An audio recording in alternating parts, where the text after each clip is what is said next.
Alors, les synodes sont des rassemblements qui permettent à l'Église d'écouter le Saint-Esprit et d'avancer sur certains sujets. Le pape a voulu cette fois-ci que nous réfléchissions ensemble sur le principe même synodal. Ça veut dire se mettre à l'écoute du Saint-Esprit en lisant la parole de Dieu ensemble, en laissant chacun s'exprimer de manière très large pour voir comment nous nous laissons conduire et guider par le Saint-Esprit. Dans le diocèse de Chartres, une centaine de groupes appartenant à des paroisses, à des mouvements, se sont rassemblés, donc peut-être 500 personnes, 800 personnes, qui ont permis d'apporter des contributions. Ces personnes ont été motivées, peut-être que d'autres groupes l'ont été un peu moins, mais globalement, on voit ici une belle participation. Je crois que, eu égard à la taille de l'église d'Eure-et-Loir, avec ses 23 paroisses, effectivement, il y a une belle écoute de nos équipes pastorales, des prêtres, et j'en suis heureux. Il n'était pas très simple de réfléchir sur le processus lui-même. Autrement dit, de remettre en cause notre façon de partager, notre façon de prier ensemble longuement et d'écouter le Saint-Esprit. Beaucoup de groupes ont choisi des thèmes qui les concernaient, qui leur paraissaient importants, par exemple l'accueil de tous, par exemple la mission elle-même, ou bien encore la liturgie, comment est-ce qu'on est acteur de cette liturgie, et donc se sont un peu focalisés sur ces différents sujets, un peu suivant le cadre de leur vie ecclésiale personnelle.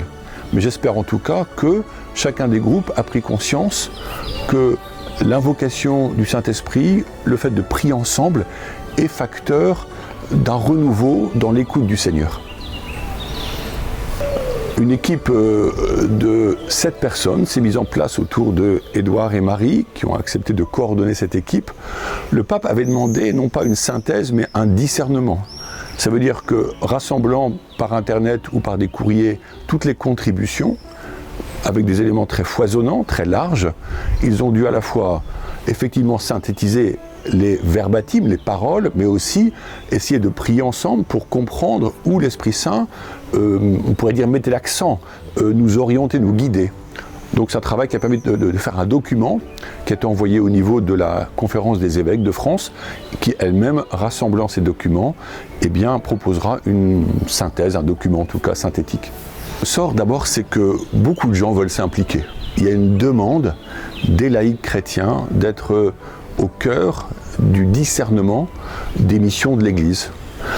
Autre point important, c'est toujours l'accueil. Aller vers les personnes, aller vers les périphéries, et que chacun de ceux et celles qui vient demander à l'Église quelque chose via peut-être des funérailles, une demande de baptême ou de mariage, eh bien, soit inclus dans la communauté paroissiale et voit un parcours être proposé en fonction de ses propres besoins. Moi, ce qui me semble important au fond, c'est, ayant vu le travail accompli par ceux qui ont participé à ce travail de réflexion, c'est de dire que le synode n'est pas fini. C'est une marche qui va nous emmener loin, je l'espère.